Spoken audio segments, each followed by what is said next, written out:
This is a 1924 silent film called The Call of the West. The leading man plays himself. He didn't win an Oscar, but his name and story became world famous. The star of the film? A dog from Silverton, Oregon, named Bobby. So we're walking in front of what originally was, back in the 1920s, the restaurant owned by Bobby's owners. That's correct. Gus Frederick is the local historian in Silverton. In the early 1920s, the Brazier family owned the Rio Lunch Restaurant, a local cafe. Bobby was their beloved Scotch collie. I had relatives back in Wolcott, Indiana, and decided to go back and visit. In August 1923, the Brazier family loaded up their car for the 2,500-mile trip to Wolcott. Bobby came along, perched on the luggage, taking in the sights and smells as they traveled thousands of miles across country. But at a gas station in Wolcott, Indiana, there was trouble. And while they were there, getting ready to leave, apparently he ran off, was chased by some local dogs. His desperate owners searched the town for days. Posters were put up, notices put in the newspaper, but Bobby couldn't be found. Heartbroken, the Brazier family made the journey back home to Oregon.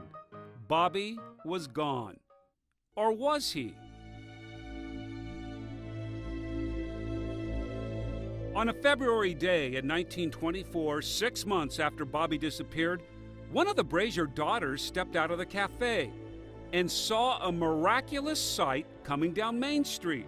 Wasn't moving very fast, and all matted up, but once they got closer, they could determine, yes, it was Bobby. Against all odds, Bobby had traveled more than 2,500 miles back home to Silverton, crossing the Rockies, the Great Continental Divide, the Cascades, all in the dead of winter, exhausted and battered from his incredible journey.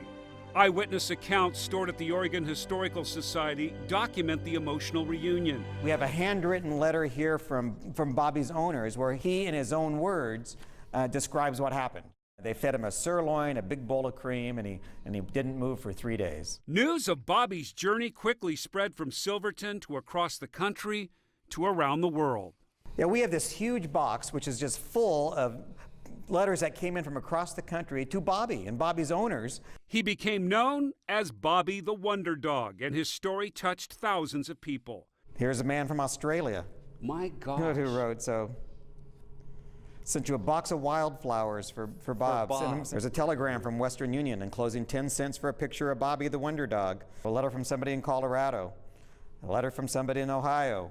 My gosh. They just go on. Michigan, they go on and on and on. It was in, as you know, Jeff Ripley's Believe It or Not, which of course was a huge national thing back then, is in almost every paper in the country. Within 3 months of Bobby's journey home, he starred in the silent film, The Call of the West. Bobby plays himself. It was a tough assignment.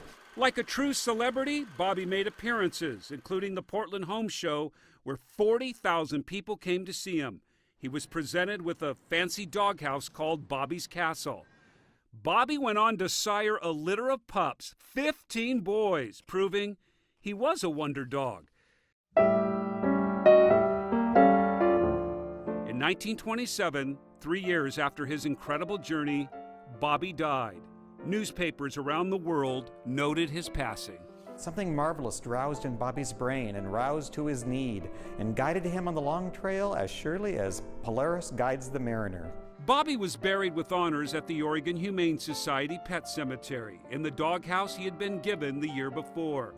Rin Tin Tin, the famous movie star dog of the era, traveled to Oregon to lay a wreath at Bobby's grave. It's such a wonderful Oregon story.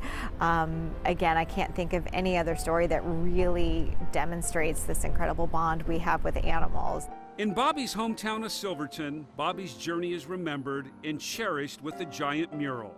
And it kind of shows graphically through images throughout the whole wall here, Bobby's trail and the story, reproduction of the Ripley's Believe It or Not panel. You'll also find a replica of Bobby's doghouse, along with a statue. Each year, the town pays tribute to Bobby with their annual pet parade. And his son, Pal, became the Grand Marshal of the very first Silverton Pet Parade in 1932. It is said that a dog is the only thing on earth that loves you more than he loves himself. The story of Bobby the Wonder Dog reminds us no matter the odds or hardships, when you feel abandoned and all alone, love and loyalty will always guide you back home.